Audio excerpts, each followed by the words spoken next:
18 horas. Notícias de Manaus, Amazonas, Brasil e do mundo. Agora na Mix. 6 horas em ponto em Manaus. Boa noite pra você em 100,7. Você aí na sintonia certa. Eu, Carlos Júnior, e ela, Karime Leão, começando mais uma edição do programa 18 horas. Boa noite. Boa noite você, sintonizado aqui em 100,7. Boa noite especial pra galera que nos acompanha nos aplicativos, no @18horasnews. Boa noite, começou agora 18 horas e seguimos juntos até às 7 da noite. Vamos aos destaques do programa de hoje. Zona Franca de Manaus. Governo federal estuda novas medidas sem resguardar as empresas do polo industrial. O Ministério Público do Estado vai à Justiça para impedir que o governo do Amazonas contrate trabalhadores temporários, pois a medida, segundo a Justiça, é flagrantemente ilegal por ter cunho eleitoreiro. Secretarias municipais de saúde e de educação realizam ações para monitorar casos de hanseníase em crianças da rede pública municipal. 6 horas, 1 minuto. Essas e outras notícias, os principais destaques do dia, hein? Hoje é quinta-feira, 21 de julho de 2022. Você confere a partir de agora. Vamos juntos com você até às 7 da noite. Mais uma edição do programa 18 horas e é pra você. 18 horas. O governo Jair Bolsonaro prepara a edição de um novo decreto tratando sobre a redução do imposto sobre produtos industrializados, o IPI. A medida é uma resposta contra a decisão do ministro Alexandre de Moraes, do Supremo Tribunal Federal, que proibiu a redução do IPI para os produtos fabricados na Zona Franca de Manaus, Karine. Só para lembrar, gente, desde fevereiro deste ano, o presidente assina decretos reduzindo o IPI sem resguardar o modelo econômico da Zona Franca. Detalhe que é garantido na Constituição. Bem, o último decreto assinado em abril reduziu de 25% para 35% de forma permanente o IPI em todo o Brasil e praticamente acabava com a competitividade da produção aquilo do polo industrial. E no início de maio, o ministro Alexandre de Moraes atendeu a ação direta de inconstitucionalidade ingressada pela bancada do Amazonas em Brasília pelo Partido Solidariedade e derrubou os decretos sobre o IPI assinados pelo presidente Jair Bolsonaro e manteve a competitividade da Zona Franca de Manaus. Pois bem, agora a notícia que chega até a gente é que o presidente estuda novos decretos sobre o IPI que incluem a Zona Franca de Manaus. E sobre o assunto vamos conversar agora com o deputado federal Marcelo Ramos, do PSD do Amazonas, vice-presidente da Câmara dos Deputados. Muito boa noite, deputado. Seja bem-vindo aqui ao programa 18 horas. A nossa última entrevista sobre o assunto, eu lembro que a gente ressaltou essa situação de que a Zona Franca de Manaus não estava protegida, não é? Não estava terminado esse assunto. O que o senhor sabe sobre esses novos decretos que possa nos adiantar? Boa noite, deputado. Boa noite, Karine. Boa noite, Carlão. Boa noite a todos os ouvintes. Desde que a decisão do ministro Alexandre de Moraes foi proferida, há uma indignação, uma não aceitação por parte do presidente Bolsonaro de uma decisão que foi muito cuidadosa e muito equilibrada, no sentido não de anular completamente o decreto, mas de anular apenas os itens do decreto que impactam no modelo Zona Franca de Manaus. De inconformado com essa decisão, incapaz de juridicamente revertê-la pela consistência jurídica do nosso pedido e da decisão proferida pelo ministro Alexandre de Moraes, o presidente agora busca um caminho da burla, de burlar a decisão.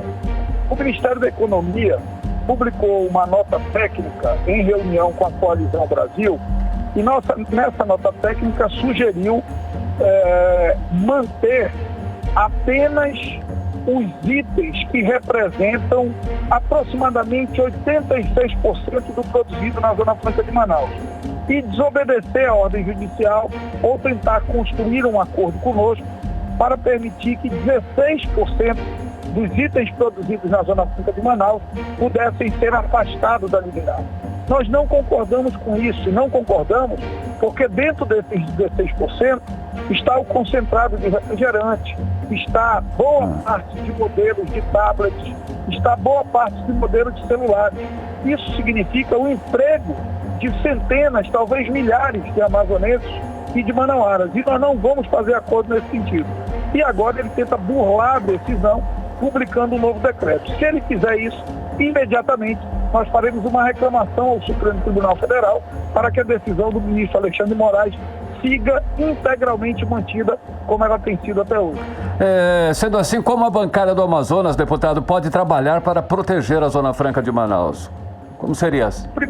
Primeiro, deixando claro a eles, e nós temos feito isso, que não topamos nenhum acordo que não passe pela preservação integral dos empregos dos manauaras e da receita que financia a escola, a universidade, que financia o interior do estado do Amazonas. E segundo, deixando claro, como também temos deixado, de que caso eles publiquem um novo decreto que significa uma burla à decisão do ministro Alexandre de Moraes, imediatamente nós voltaremos ao Supremo para derrubar novamente o decreto. Deputado, ainda é difícil ter apoio dos parlamentares em Brasília, por exemplo, das pessoas que não são aqui do Amazonas, nessa defesa em relação à Zona Franca de Manaus, justamente por falta de informação de como é importante, como é que age o modelo aqui para o estado do Amazonas? Não só por falta de informação, mas você tem ali uma boa parte de preconceito. Existe um conjunto de deputados e um conjunto de setores da economia do país que não conhecem o modelo Zona Franca e, por não conhecer, desenvolveram preconceitos contra o modelo. E a segunda questão, que é fundamental, é que muitos ainda não entenderam que a decisão do ministro Alexandre de Moraes, ela não prejudica em nada a indústria instalada em outras unidades da federação, por um motivo simples. Ela só anulou o decreto referente aos itens produzidos na Zona Franca de Manaus. Motocicleta só produz na Zona Franca de Manaus. Não reduzir o IPI para fora da Zona Franca não tem efeito nenhum para nenhuma unidade da federação. Ar-condicionado só produz na Zona Franca de Manaus. Não reduzir o IPI para fora da Zona Franca de Manaus não tem impacto nenhum para outra unidade da federação. Então tem muita gente que ainda não entendeu a decisão, os efeitos dela, e infelizmente o governo federal e essa militância mais radicalizada do presidente Bolsonaro trabalha incessantemente distribuindo desinformação, como se o nosso pedido e a decisão do ministro Alexandre de Moraes fosse para anular todo o decreto. Não é. A redução do IPI de automóvel continua valendo, a redução do IPI de máquina de lavar, de fogão, de geladeira, continuam valendo, porque esses itens não são produzidos na Zona Franca de Manaus. Falando ainda da importância da Zona Franca de Manaus, até aqui para o estado do Amazonas, muitas pessoas não conhecem direito também essa relevância. Eu acho sempre importante a gente mencionar aqui e falar do custeio da Universidade do estado do Amazonas, da parte que vai para os municípios, não é? Deputado, esclareça para a gente alguns dos pontos mais importantes para o próprio estado do Amazonas. Karine, isso é fundamental o que você disse, que às vezes os próprios amazonenses, eles se voltam contra nós mesmos. Quem que tem amazonense dizendo, não, olha, eu não trabalho na Zona Franca de Manaus, eu não tenho nada a ver com isso. A Zona Franca, ela gera 400 mil empregos entre diretos e indiretos. Mas é da Zona Franca, dos 160 bilhões que a Zona Franca gerou de PIB no ano passado, que o Amazonas recolhe ICMS. É com os recursos de ICMS decorrentes da atividade produtiva da Zona Franca que o estado do Amazonas paga a escola pública. Portanto, se seu filho estuda na escola pública, tem a ver com você. Paga a Universidade do Estado do Amazonas. Portanto, se seu filho, se você estuda na UEA, tem a ver com você. Paga o hospital público, paga a segurança pública, paga o salário de todos os servidores públicos. Distribui 25% dessa receita para os 61 municípios do interior do estado, que vivem quase que exclusivamente de repasse de ICMS e de IPI. E, além do mais, faz com que o Amazonas não avance no setor primário, não avance na agricultura, na pecuária, no extrativismo mineral e, portanto, preserve a floresta, contribuindo com o equilíbrio climático no mundo e contribuindo com a imagem do Brasil perante o mundo. Então, a Zona Franca ela é de Manaus do nome, mas, na verdade, ela é de todo o Amazonas, ela é de todo o povo brasileiro e ela é do mundo, porque ela é importante, inclusive, para o mundo, na medida em que ela é instrumento de preservação da floresta e, consequentemente, pela capacidade que a floresta tem de sequestrar carbono da atmosfera, ela é responsável por equilíbrio climático no mundo. Ok, deputado, para finalizar, o senhor vem publicando nas redes sociais, nas suas redes sociais, críticas aí ao presidente, Arthur Lira, lá da Câmara. O senhor vai se candidatar a presidente da Câmara? Como é que está essa situação? É muito cedo ainda. Sim. Eu primeiro tenho que disputar minha reeleição de deputado federal. Em sendo reeleito deputado federal, eu não posso esconder o meu desejo de disputar a presidência da Câmara. Sou um deputado que tem o respeito dos meus colegas. Eu tive quase 100 votos a mais do que o presidente Arthur Lira, porque as eleições são separadas, você vota por presidente e vota por vice. Eu tive quase 100 votos a mais do que a votação dele, e seria um fato histórico que daria muita representatividade, muita força política para o Amazonas. Mas ainda é muito cedo, eu ainda tenho, sem milho não tem pipoca, né? Sim, eu ainda tenho um percurso a cumprir, que é o percurso de seguir sendo merecedor da confiança do povo do Amazonas para renovar o meu mandato. Ok, muitíssimo obrigada, deputado, por nos atender, conversando com a gente hoje aqui no 18 horas. Muito obrigado. Um grande abraço direto aqui de Parintins, onde eu estou agora, e daqui a pouco, amanhã de manhã cedo, Barreirinha, em Amundá. Tá ótimo. Valeu, grande abraço. Boa noite, bom trabalho, deputado. 6 horas e 12 minutos, Karime. Conversamos com o deputado federal Marcelo Ramos, do PSD do Amazonas, vice-presidente da Câmara dos Deputados. 18 horas. Olha só, a Secretaria de Saúde do Amazonas contrata empresas médicas por mais de 52 milhões de reais, com dispensa de licitação para serviços em maternidades do estado e do programa Melhor em Casa, de atendimento domiciliar, Karine. Pois é, Carlão, só que o Sindicato dos Médicos do Amazonas denuncia que a antiga Secretaria de Saúde deixou vencer os contratos de propósito para fazer novos contratos emergenciais, e a dispensa de licitação seria aí uma artimanha da Secretaria de Saúde do Estado para beneficiar empresas amigas do governo. Vamos entender melhor essa história agora na reportagem de Odiné Araújo. A Secretaria de Saúde do Amazonas publicou no Diário Oficial do Estado do último dia 18 de julho 2 portarias declarando dispensável o procedimento licitatório para contratos que somam R$52.756.000 para a seleção de empresas médicas para serviços em maternidades do Estado e de atendimento domiciliar do chamado Programa Melhor em Casa. Nos 2 casos, a SES alega emergência e cita a Lei de Licitações, que diz que é dispensável a licitação nos casos de emergência ou de calamidade pública, quando caracterizada a urgência de atendimento de situação que possa ocasionar prejuízo ou comprometer a segurança de pessoas em contratos com prazo máximo de 180 dias. Para o presidente do Sindicato dos Médicos do Amazonas, Mário Viana, deixar vencer os contratos para depois alegar emergência é uma estratégia do governo Wilson Lima para beneficiar empresas amigas. O que a gente tem observado é que os contratos com as empresas médicas e empresas de enfermagem também, de uma forma geral, os contratos ganhos, né, em concorrência licitatória, né, eles deixam, né, a administração pública está deixando isso vencer, né, e aí passa a se tornar uma situação emergencial para não se deixar de haver a prestação daquele serviço.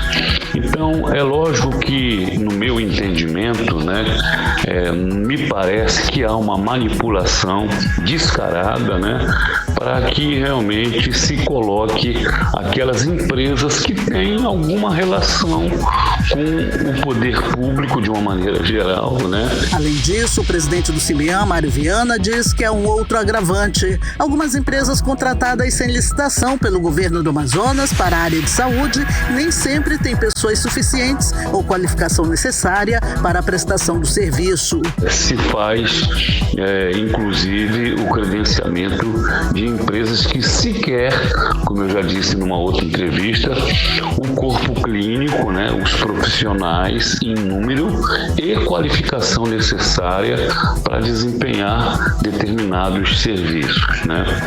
Isso, infelizmente, ainda não é feito com a transparência que deveria haver. Os conselhos estadual e municipal de saúde me parece que não conseguem ter uma ingerência nisso, porque está previsto que todas essas contratações, né, de serviço público têm que passar de alguma forma pelos conselhos de saúde, né? Para o médico, com a farra das licitações, especialmente nesse ano eleitoral, não dá para saber se os valores contratados estão de acordo com o mercado. O que a gente está vendo num ano eleitoral é cada vez mais a manipulação disso, né? Valores que a gente nem sempre sabe se estão dentro daquilo realmente que seria o correto e, infelizmente, muitas empresas estão perdendo alguns contratos importantes, contratos altamente especializados, como é a questão da enfermagem em terapia intensiva. A saúde realmente caminha cada vez mais para um caos, né, que já existe, mas aumentando no interesse possivelmente de pessoas que, vamos dizer assim, dominam, né, as questões financeiras da saúde do Estado. As empresas habilitadas sem licitação foram o Instituto de Ginecologia e Obstetrícia do Amazonas e a Kelp Serviços Médicos. Também alegando emergência, a portaria da SES dispensou licitação para contratar a empresa CGAN para o atendimento domiciliar de pacientes do programa Melhor em Casa. As 3 empresas foram contratadas pelo período de 180 dias. O 18 Horas tentou ouvir a Secretaria de Saúde do Amazonas sobre essas contratações e sobre a denúncia do CIMEAN, mas até o fechamento da reportagem, eles não enviaram resposta. Odneia Araújo para o 18 Horas. Você está ouvindo 18 Horas. 6 horas e 17 minutos, vamos para Brasília conversar com o nosso correspondente, o jornalista Carlos Eduardo Matos. Cadu, boa noite. Cadu, e já teve convenção nacional da Federação Brasil da Esperança, que lançou aí a chapa Lula-Alckmin. Só que nenhum deles apareceu na convenção. Cadu, conta pra gente os detalhes. Boa noite. Boa noite, Karine. Boa noite, Carlão. Boa noite, ouvintes do 18 Horas e a todos que nos assistem pelo YouTube. Karine, a convenção foi realizada na Zona Norte de São Paulo pela Federação Brasil da Esperança, formada pelo PT, PCdoB e PV. Foi um evento pro forma, apenas para confirmar a chapa Lula-Alckmin para as eleições presidenciais de 2022 na coligação PSB, PSOL, Rede e Solidariedade. Ou seja, 7 partidos aí que compõem a aliança de esquerda e de centro-esquerda. E como você disse, Karine, Lula e Alckmin não participaram do evento, pois a presença deles, dos pré-candidatos, não é obrigatória pela lei eleitoral. Eles passaram o dia de hoje na cidade de Serra Talhada, em Pernambuco. No dia 29, eles vão estar juntos participando da convenção do PSB, que vai ratificar o apoio do PSB ao PT nessas eleições. Karine, Lula teve uma vitória acachapante no Diretório Nacional do PT. A chapa Lula-Alckmin teve o voto favorável de 95% dos 600 delegados do partido. É uma demonstração de poder e também de influência de Lula dentro da sigla. Porém, o ex-presidente vem tendo problemas nas composições nos estados. Até o momento, 21 estados estão autorizados a realizar convenções e dar início à campanha, inclusive no Amazonas. O problema está no Rio de Janeiro, Mato Grosso do Sul, Goiás, Acre, Roraima. Em Pernambuco, embora esteja tudo certo em termos de composição, ele teve um racha com Marília Reis, que é um grande nome da esquerda pernambucana, que deixou o PT em maus lençóis lá naquele estado. O MDB, que embora tenha fechado o apoio a Lula em 11 estados, não está na coligação coligação nacional, porque o presidente do partido, Baleia Rossi, apoia a pré-candidatura da senadora Simone Tebet. Os caciques MDBistas, os quais inclui o senador Eduardo Braga, estão usando o ex-presidente Michel Temer para se aproximarem ainda mais de Lula e abafar a campanha de Simone Tebet. E Temer, que não é bobo nem nada, quer ser pedra no tabuleiro e vem dizendo por aí que está esperando um sinal de Lula. Só que peraí, Karime, tem um passado nebuloso aí que não sabemos se ele vai ser levado em conta nisso tudo aí, nessa conversa. No caso, é um impeachment da ex-presidenta Dilma Rousseff.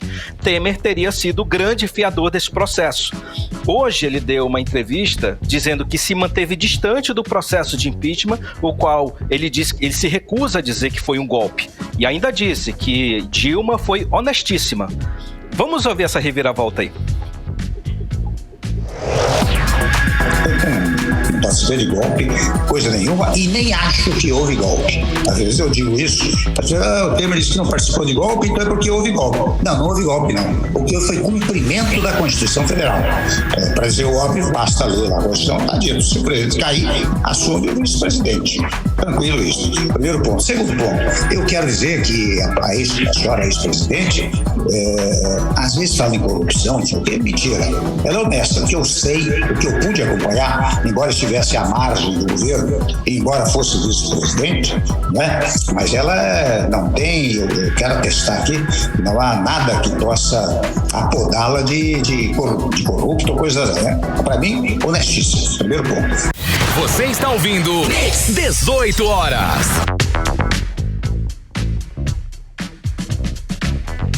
A gente acompanhou a fala do ex-presidente Michel Temer. Cadu, ele quer voltar mesmo aos holofotes, ao palácio? A reboque do ex-presidente Lula, né, Karime? É uma aproximação que pode complicar a campanha do ex-presidente Lula, porque tem aquela pecha da corrupção e o MDB também é centrão. Existe o centrão bolsonarista, formado pelos republicanos, PP e PL, e tem o centrão que pode ser do PT, que no caso vai ser o MDB. Então, são duas moedas, né? É a mesma moeda, só que de lados diferentes. E é aquela coisa, em época de eleição até boi voa, né? Diria o ditado popular, né, Karime? Agora, mudando de foco, mas ainda falando de eleições, o irmão do tesoureiro do PT de Foz do Iguaçu, Marcelo Arruda, que foi assassinado no dia 9, o senhor José Arruda, ele se reuniu ontem à tarde com Jair Bolsonaro aqui em Brasília. Ele é apoiador do presidente da República.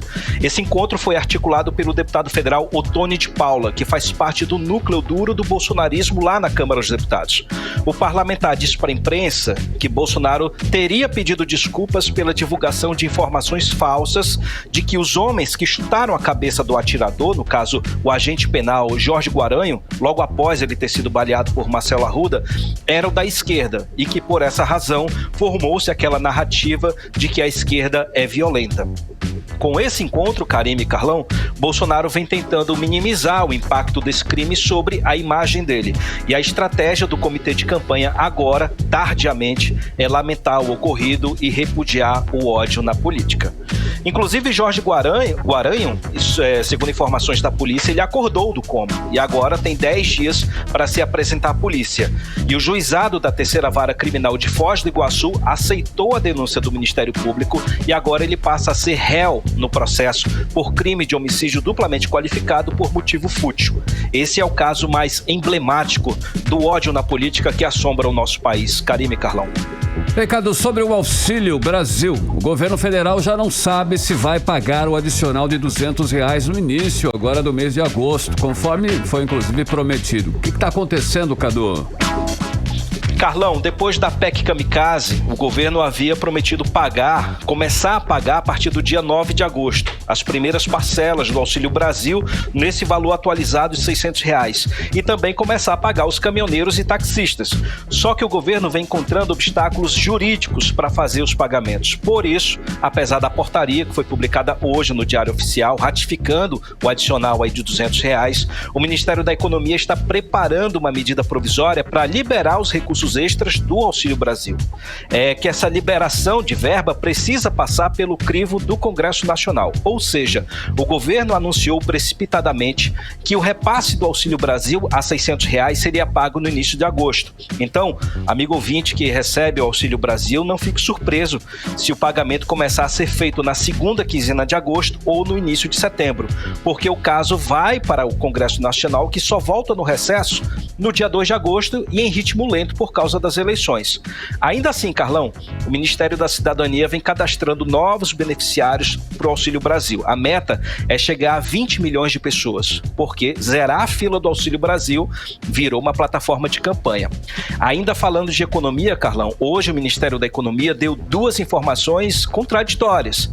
A primeira é de que a arrecadação federal no primeiro semestre foi recorde, 18% a mais em relação ao ano passado, mas também divulgou que o governo vai fazer um corte no orçamento, dessa vez de R$5 bilhões para cumprir o teto de gastos. Essa informação colocou os ministérios em estado de atenção, porque no mês passado, a gente falou aqui, houve um corte de 8 bilhões e quem sofreu foram as universidades, os órgãos de saúde, os órgãos de ciência e tecnologia. Até o momento, o Ministério da Economia não divulgou quais setores vão ser afetados por esse novo corte de recursos.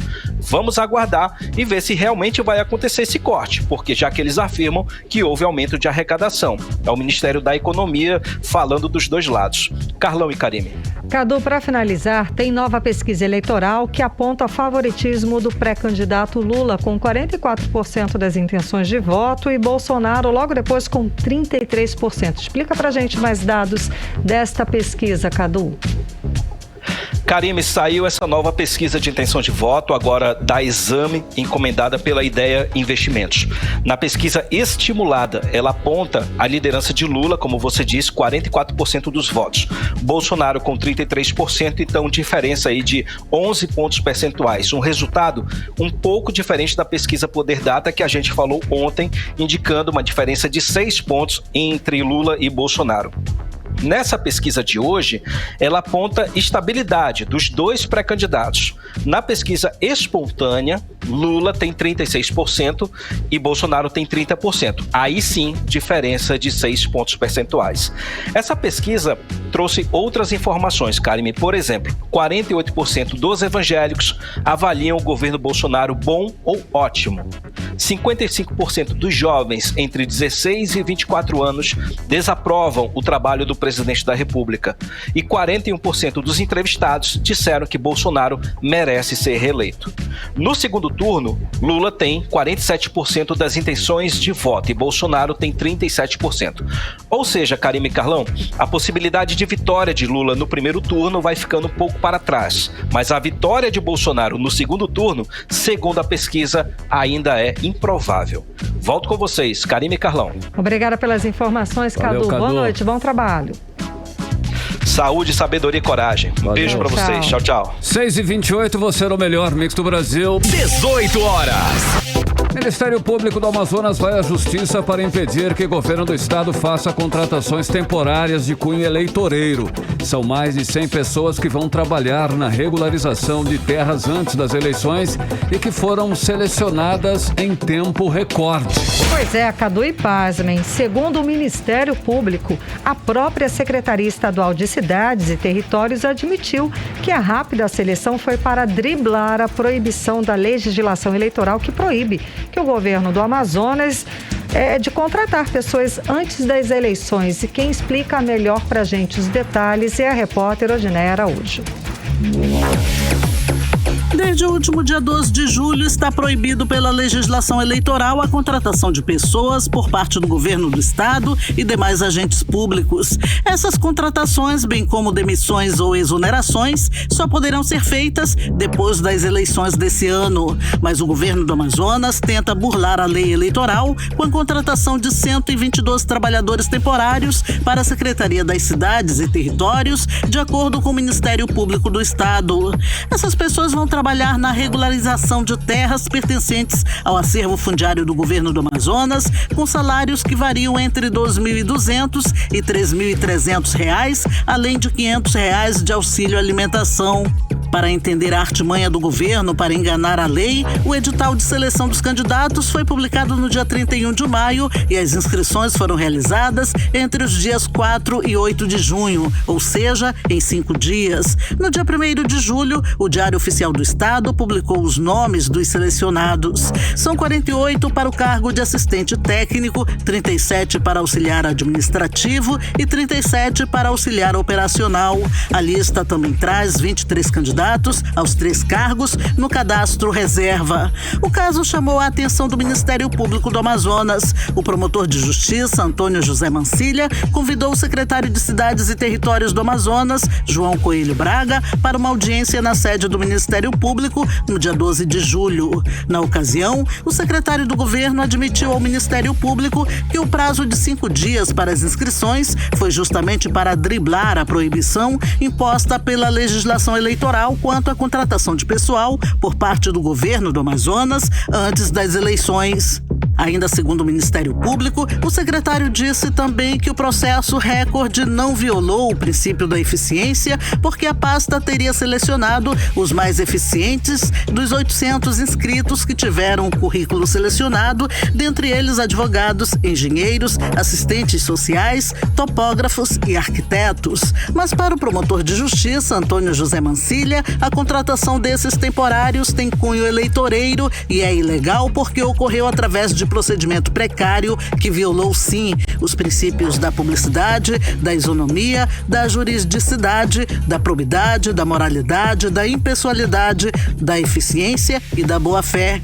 Por isso, na terça-feira, dia 19 de julho, o promotor entrou com uma ação no Tribunal de Justiça do Amazonas, pedindo que a Justiça impeça o governo do estado de contratar essas pessoas. O 18 Horas tentou ouvir o promotor de justiça para saber mais detalhes da ação, mas ele estava participando de um evento e não pôde falar com nossa equipe. Também tentamos ouvir a Ordem dos Advogados do Brasil, Seção Amazonas, mas até o fechamento da reportagem, eles não enviaram resposta. Odneia Araújo para o 18 Horas. Você está ouvindo 18 Horas. 6h31, você no melhor Mix do Brasil, programa 18 Horas, os destaques do dia. Daqui a pouquinho você confere. Secretarias Municipais de Saúde e Educação realizam ações para monitorar casos de hanseníase em crianças da rede pública municipal. Esse é o nosso assunto em instantes aqui no 18 Horas. 18 Horas. E agora nós vamos conferir a previsão do tempo quando são 6h32. Tempo para hoje à noite. Hoje, quinta-feira, já, né? Madrugada de sexta. Tempo e temperatura, Karime Leão. Previsão do tempo. Segundo informações do Climatempo, a previsão é de chuva rápida durante a noite e a madrugada. As chances de chuva são de 67%, a mínima prevista é de 26 graus, a máxima não deve passar dos 32 graus. E a umidade relativa do ar fica entre 48% e 85%. O Amazonas registrou nas últimas 24 horas 1.047 novos diagnósticos de Covid-19. Desse total, 429 casos são aqui em Manaus e 618 em municípios do interior, Karime. As informações, Carlão, são do Boletim Diário de Covid-19 divulgados nesta quarta-feira pela Fundação de Vigilância em Saúde. E os detalhes sobre a quarta onda da pandemia aqui no Amazonas, a repórter Nathalie Moraes traz os detalhes.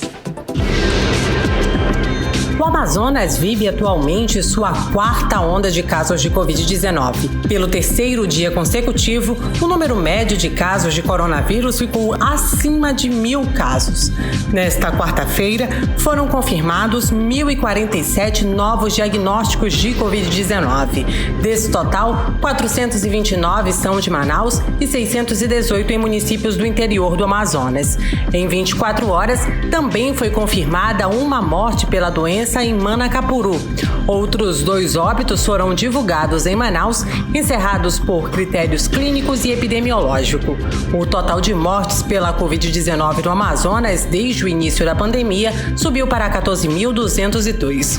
Vale lembrar que o interior do Amazonas registrou, nos últimos dias, um aumento de 884% nos casos confirmados de coronavírus, que saltaram aí de 31 para 305 casos. vírus. Variantes com alta transmissibilidade, relaxamento de medidas preventivas e redução da imunidade contra a Covid-19 meses após a vacinação são fatores que explicam esse recente aumento de casos, segundo o epidemiologista da Fiocruz Amazônia, Gésen Orellana. Uma nova explosão de casos novos, mas, para nossa sorte, a vacina tem conseguido frear o número de casos graves, as internações e mortes por Covid-19. Claro que agora a gente está com aproximadamente 100 pacientes, só em Manaus internados, com o diagnóstico de Covid-19. A boa parte deles, é verdade, pessoas que se infectou dentro dos hospitais. Então, é uma prova de que os hospitais, ao invés de serem lugares que protegem os pacientes com outras doenças, servem de reservatório, de ambiente para multiplicação viral, mostrando outro erro da atenção médica hospitalar no Amazonas. Manaus está entre 13 das 27 capitais brasileiras que apresentam sinal de crescimento na tendência de longo prazo das síndromes respiratórias agudas grave. Entre elas, a Covid-19. De acordo com o boletim Infogripe do Sistema de Informação da Vigilância Epidemiológica da Gripe divulgado hoje pela Fiocruz, a pesquisa indica que no grupo de 0 a 4 anos, o volume de casos associados à Covid-19 se mantém acima daquele observado para o vírus essencial respiratório nas últimas 4 semanas. Já na população adulta, os casos de CIREG, com resultado laboratorial positivo, também continua sendo amplamente dominado pela Covid-19. Nathalie Moraes para o 18 horas. Você está ouvindo 18 horas. E de acordo com o boletim da Fundação de Vigilância em Saúde, Covid-19 de hoje, quinta-feira, traz o diagnóstico de novos 1.081 casos de Covid-19. O boletim também traz o registro de 3 mortes confirmadas. 9 municípios do interior não disponibilizaram as informações para a atualização do boletim epidemiológico. Olha, secretarias municipais de saúde e de educação começaram ações para monitorar novos casos de hanseníase em crianças que estudam na rede pública municipal. Isso porque só nos 6 primeiros meses do ano já foram confirmados 51 novos casos da doença aqui em Manaus. Pois é, Carlão, e os números preocupam, porque no ano passado foram registrados 100 casos. A hanseníase é uma doença silenciosa que pode causar deformidades e incapacidades físicas irreversíveis. O repórter Hector Silva traz mais detalhes a respeito dessas ações da Prefeitura para a gente agora. A Secretaria Municipal de Saúde divulgou um novo dado sobre a hanseníase na capital. Doença infecciosa, crônica e contagiosa causada por uma bactéria, a Mycobacterium leprae, também conhecido popularmente como lepra, e que atinge a pele, as mucosas e os nervos periféricos, podendo ocasionar lesões neurais com danos irreversíveis caso o diagnóstico seja tardio. Segundo a Secretaria, foram 51 novos casos da doença apenas nos primeiros 6 meses do ano. Um dado que preocupa, já que em todo o ano passado foram 100 novos casos. De todos os casos registrados neste ano, 5 foram em crianças menores de 15 anos, o que fez com que a Secretaria Municipal de Saúde e a de Educação criassem um projeto para identificar possíveis casos da doença em crianças.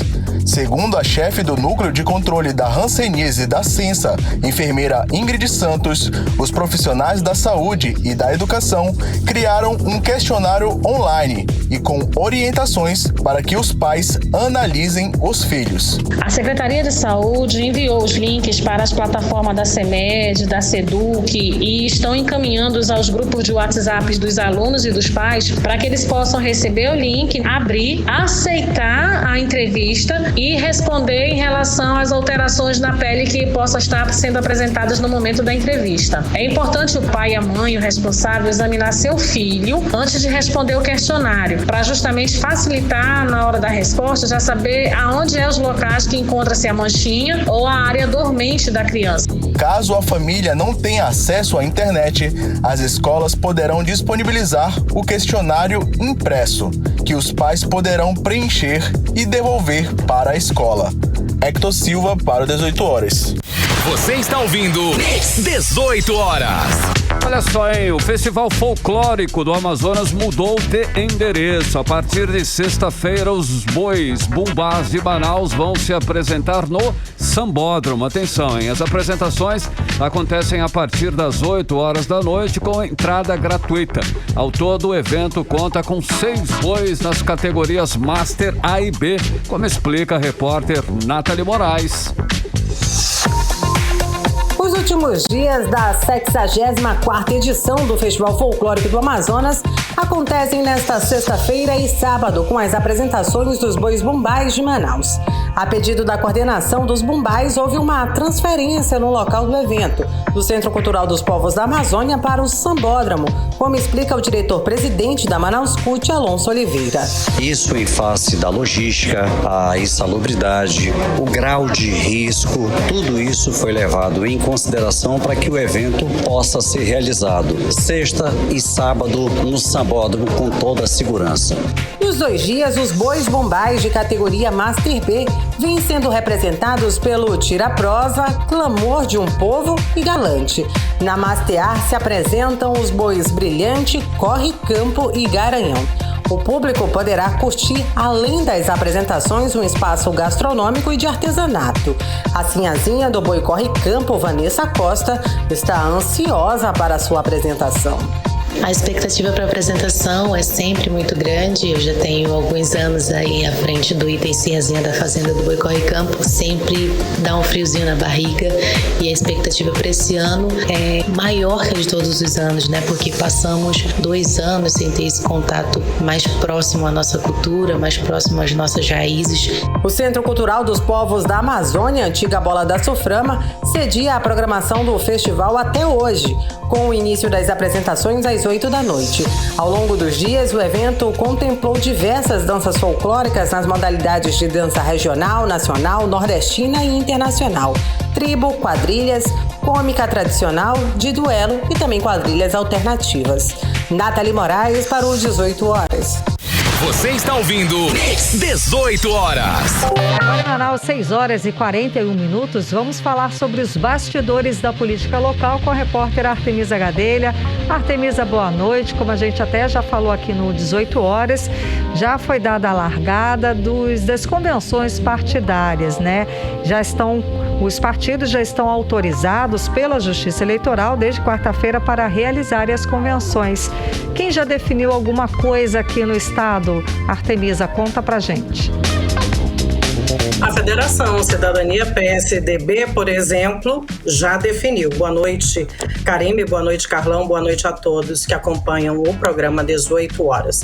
Eu conversei, inclusive, esta tarde, Karime, com o presidente do Partido Cidadania, Elci Barroso. Ele informou que a convenção da Federação Cidadania PSDB será no dia 30 de julho, num sábado, às 10 horas da manhã, na quadra da Sem Compromisso, da Escola de Samba Sem Compromisso, no bairro Cidade Nova, zona norte de Manaus. Serão lançados aí os nomes, né, dos candidatos ao governo do estado do Amazonas, neste caso, Amazoniano Mendes, o ex-governador Amazoniano Mendes, e do vice dele.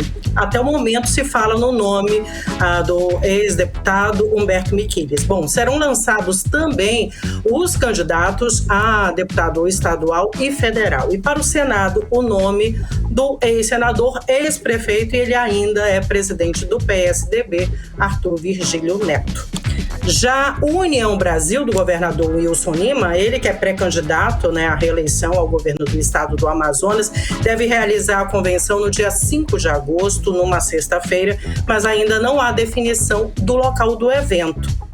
Já o MDB, partido do senador Eduardo Braga, ele também, que é pré-candidato ao governo do estado do Amazonas, deve definir hoje ou até amanhã todos os detalhes, data, hora e local. Ricardo Nicolau, né, do Partido Solidariedade, ele que é pré-candidato ao governo do estado do Amazonas. Inclusive foi o primeiro, né, a confirmar a convenção partidária para o dia 30 de julho, próximo, sem ser esse sábado, né, o próximo, a mesma data do pré-candidato ao governo do estado do Amazonas, Amazonino Mendes. A convenção será no Rancho Sertanejo, bairro Flores, zona centro-oeste de Manaus, a partir das 9 da manhã. E eu conversei essa tarde com a pré-candidata Carol Braz, do PDT. Ela está em Brasília, onde definiu, inclusive, com a direção nacional do partido, a convenção para o dia 1º de agosto. Será numa segunda-feira. Horário e local ainda serão divulgados. A pré-candidata está retornando hoje para Manaus. Bom, o PSOL vive uma briga interna, como nós já comentamos, né? Então, ainda vai realizar as prévias para decidir o nome que irá lançar para disputar o cargo ao governo do Amazonas pela sigla. Bom, os nomes que devem disputar essa prévia estão aí, então. O advogado, né, Marcelo Amil, tem também o médico indigenista Israel Tuiuca, de São Gabriel da Cachoeira. Então, devem definir um desses nomes. E a convenção partidária está marcada para o dia 31 de julho, domingo, a partir das 3 horas da tarde, na sede do Sul América Esporte Clube, no bairro São Raimundo, zona oeste de Manaus. Temos ainda o pré-candidato Henrique Oliveira. A convenção do Podemos será no dia 5 de agosto. O evento deve ocorrer na sede do partido. Essa sede é localizada no bairro Adrianópolis, zona centro-sul de Manaus. Bom, segundo o calendário eleitoral, definido aí pelo Superior Tribunal Eleitoral, as convenções devem ocorrer até o dia 5 de agosto, viu? Com todas as definições oficiais dos nomes dos candidatos que irão concorrer nas eleições deste ano. Karime Carlão. E Artemis, olha só, a Assembleia do Estado do Amazonas, ela vai pagar curso de profissional de coaching para um servidor no valor de R$10 mil, procede? E o curso é compatível com as atividades legislativas? Carlão, nem é preciso pesquisar muito para entender que o curso não é compatível, né, com as atividades legislativas, com a parte administrativa da Assembleia Legislativa do Estado do Amazonas. Bom, mas a Assembleia vai pagar aí, como você disse, quase R$10 mil para um servidor. O curso é pela JM Consultoria. Ele será realizado em 3 etapas e após a conclusão, esse servidor, né, estará apto aí a receber o título de coach profissional. Conversei com o articulista político Braia Douzani, ele fez uma análise sobre esse assunto. Vamos acompanhar. Eu tenho certeza que a sociedade não tem nada contra quem se dedica a essa atividade chamada coaching, né? Muitos, inclusive, são muito preparados e aptos para exercer essa função. Isso é uma coisa. Uma outra coisa completamente diferente é por que essa formação, uma formação cara, uma formação que vai custar para o contribuinte, por que ela está sendo financiada com dinheiro público? Qual é o interesse público nisso? O que a Assembleia Legislativa do Amazonas ganhará com essa formação desse servidor nesse curso? Isso são algumas interrogações que não nos descem com tanta facilidade.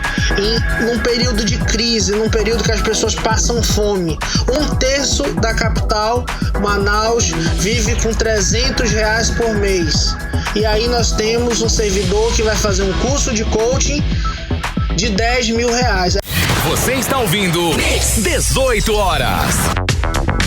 Pois é, ouvimos aí o articulista político Braia Douzani. Para o advogado Rodrigo Carvalho, o curso, além de ser incompatível, o valor está acima do mercado. Vamos acompanhar.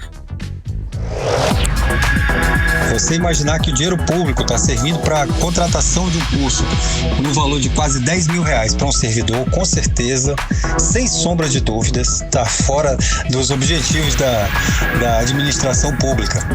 Primeiro, eu cheguei a fazer uma pesquisa rápida que encontrei, acredito, um senhor chamado Paulo Vieira, que é conhecido nacionalmente sobre esse tipo de assunto, e o curso dele custa R$1.200. O curso contratado e autorizado pela Assembleia Legislativa chega a R$ 9.890. É um absurdo. É o escárnio com o nosso tributo, com o valor que o contribuinte tem que despender para a manutenção da administração pública. É um absurdo. Você está ouvindo 18 horas. Ouvimos então o advogado Rodrigo Carvalho entra em contato, com a Diretoria de Comunicação da Assembleia Legislativa do Estado do Amazonas, mas até o fechamento dessa matéria, enfim, eu não tive resposta. E agora mudando de assunto, mas ainda falando de eleição, Karine, já que falamos no início, eleição está chegando e hoje, inclusive, eu tenho uma dica para os profissionais que já estão trabalhando na pré-campanha ou que vão trabalhar durante a campanha eleitoral. Neste sábado, Manaus vai receber o primeiro curso de Direito Eleitoral do Amazonas, focado justamente nas eleições de 2022. É um curso intensivo de preparação. E serve para quem? Só para as pessoas que estão no meio jurídico? Não. Também para as pessoas que vão trabalhar na campanha, assessores políticos, chefes de gabinete, enfim, jornalistas. E eu conversei justamente com a advogada e a palestrante do curso, a Denise Carvalho. Ela fala um pouquinho que deve ocorrer nesse curso, que vai ocorrer neste sábado. Vamos acompanhar. É um curso proposto justamente para você que é candidato ou candidata, você que é meu colega advogado, aos amigos jornalistas, contadores, quem vai estar trabalhando na área de marketing digital, precisam conhecer a legislação que vai estar em vigor durante o pleito de 2022. Por quê? Porque todo ano que antecede as eleições, o Tribunal Superior Eleitoral edita as resoluções, que são basicamente a legislação que vai estar em vigor. Então você precisa saber o que é possível ser feito e o que é vedado para não correr nenhum risco em relação a processos perante o Tribunal Regional Eleitoral. 18 horas. Ouvimos então a advogada e palestrante do curso Imersão de Direito Eleitoral, Denise Coelho. Quem ficou interessado em participar, é só anotar agora o link imersão direito eleitoral tudojunto.com.br. Repetindo, imersão, que se escreve aí imersal direito eleitoral.com.br. Lá você encontra todos os detalhes. Karine e Carlão. Obrigada pelas informações, Artemisa Gadelha. Boa noite, bom trabalho. Para vocês também. Até amanhã. Tchau, tchau. Tchau, tchau. 6h51, você no melhor mix do Brasil. 18 horas. Ministério Público Federal e a Defensoria Pública da União entraram com uma ação na Justiça contra a União em favor dos moradores da comunidade que se formou numa invasão no bairro Tarumã. Essa invasão, num terreno particular, é conhecida como Cidade das Luzes, Karine. Pois é, Carlão. E o repórter Hector Silva explica toda essa situação pra gente agora. O Ministério Público Federal e a Defensoria Pública da União apresentaram juntas uma ação civil pública à Justiça Federal para que a União reforme o prédio Alcir Matos, no centro de Manaus, tornando o imóvel uma habitação social para os ocupantes já reconhecidos do local. Segundo o Defensor Público Federal, Ronaldo de Almeida Neto, o prédio onde antes funcionava o INSS, Instituto Nacional do Seguro Social, localizado na rua Quintino Bocaiúva, no centro de Manaus, foi ocupado por moradores da comunidade Cidade das Luzes. Essas famílias se deslocaram primeiramente ao prédio em razão de terem sido despejadas da Cidade das Luzes ainda em 2016. Como não foi feita nenhuma política de habitação social para as famílias que lá ocupavam, essas famílias ficaram na rua e a partir daí se deslocaram em busca de um local para moradia. E neste contexto encontraram um prédio abandonado e o ocuparam para a construção de suas casas. Ainda segundo o defensor, a União reconheceu que o prédio seja destinado aos ocupantes, mas um processo de mudança de programa de governo sobre habitação gerou um entrave. O governo federal reconheceu que o prédio Alcir Matos deve cumprir função de habitação social. Isto é, o prédio deve ser reformado, nele construídos apartamentos, e estes apartamentos, dentro de uma política habitacional, serem destinados a famílias em situação de vulnerabilidade social. Esse procedimento teve início dentro do programa Minha Casa Minha Vida Entidades. Ocorre que, com a extinção do programa Minha Casa Minha Vida, surgiu um entrave burocrático que, pela inexistência de linhas de crédito, a financiar a reforma do prédio e a dar destinação dos apartamentos que viessem a ser construídos, reformados no prédio.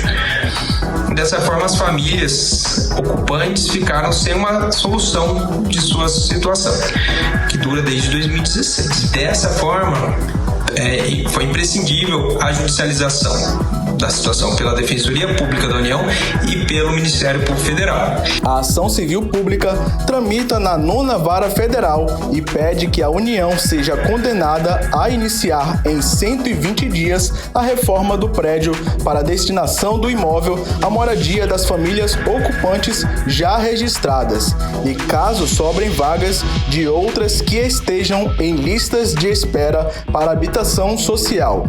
A ação civil pública inclui ainda o pedido para que a União assuma o pagamento do auxílio aluguel às famílias ocupantes do prédio que aceitaram ou aceitem se retirar do imóvel, caso se esgote o prazo definido pela Prefeitura de Manaus para pagamento do benefício e as obras do edifício não estejam concluídas. Hector Silva para o 18 horas. Você está ouvindo 18 horas. Economia. Vamos aos indicadores econômicos de hoje, quinta-feira. O dólar fechou em alta de 0,65%, cotado a R$ 5,49. O euro fechou positivo em 1,04% a R$ 5,61. O Bitcoin também fechou em alta de 0,9% aos R$ 127.559. E o Ibovespa, o principal índice da Bolsa de Valores brasileira, fechou em leve alta de 0,76% aos 98.033 pontos. E escuta esse levantamento, Manaus está entre as cidades mais caras do mundo. A informação faz parte da pesquisa de custo de vida de 2022 feita pela Mercer. Olha só, pela ordem, Carimilhão, as cidades brasileiras com os maiores custos de vida são São Paulo, Rio de Janeiro, Brasília, Manaus e Belo Horizonte. Manaus é a cidade mais cara das regiões norte e nordeste do país. Os detalhes da pesquisa com a repórter Nathalie Moraes. Manaus é a 4ª capital brasileira com maior custo para se viver, ficando atrás do Rio de Janeiro, São Paulo e Brasília. O levantamento foi realizado por um site especializado no assunto custodevida.com.br. O estudo leva em consideração o custo de itens de alimentação, moradia, transporte, lazer e cultura, educação e hotelaria. Manaus apresenta nota 6,4 no quesito custo de vida, enquanto o Rio de Janeiro fica com 10 e São Paulo com 9,4 e Brasília é classificada com uma nota de 7,9. Para se ter uma ideia, um almoço dos mais baratos aqui na capital amazonense, por exemplo, está custando aproximadamente R$ 18,22. E o mais caro, em torno de R$ 80,07. Quanto ao aluguel, quem mora em Manaus paga em média R$ 1.051,79 para um kitnet em uma região nobre da cidade e R$ 1.933,82 por um apartamento de 2 quartos. Quando o assunto é comida, o desembolso em Manaus é 5% maior em relação a São Paulo, a cidade mais cara do país. Em parte, isso se deve à diferença do ICMS, Imposto sobre Circulação de Mercadorias e Serviços, que costuma ser mais alto por aqui.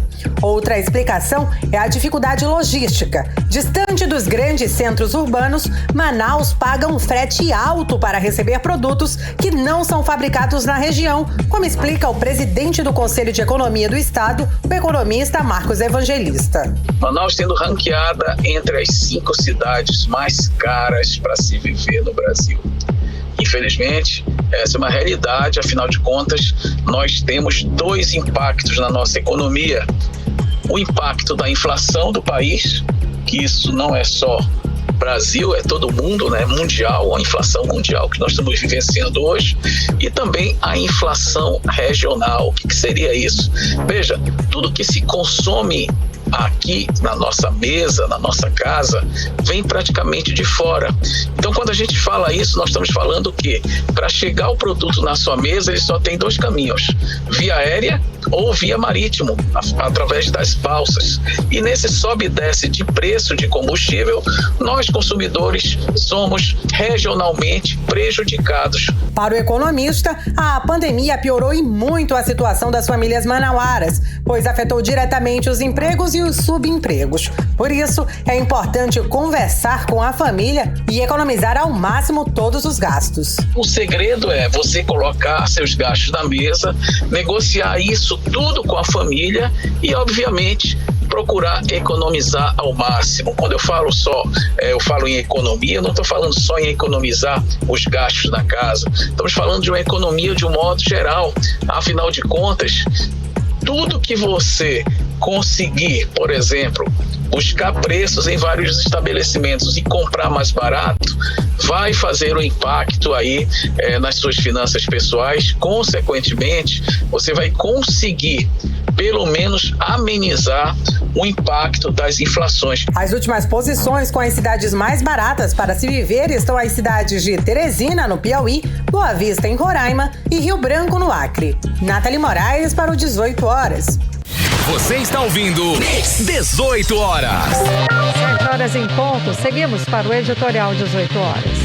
Editorial 18 horas. Uma pesquisa divulgada hoje aponta para o nível de preocupação dos brasileiros com a proteção da Amazônia. Segundo o levantamento, 3 em cada 4 entrevistados acreditam que a proteção da Amazônia deveria ser priorizada nos planos de governo dos presidenciáveis. A pesquisa foi encomendada pelo Instituto Clima e Sociedade, realizada pelo Instituto Poder Data. E a margem de erro é de 2 pontos percentuais e o intervalo de confiança é de 95%. Mais de 6 em cada 10 entrevistados afirmaram que a chance de votar em alguém aumentaria se o candidato apresentasse um plano para a proteção da floresta. E 7 em cada 10 acreditam que preservar a Amazônia é importante para o desenvolvimento econômico do Brasil. A pesquisa foi realizada entre os dias 3 e 5 de junho. Foram realizadas 3.000 entrevistas com brasileiros acima de 16 anos em 243 municípios nas 27 unidades da federação.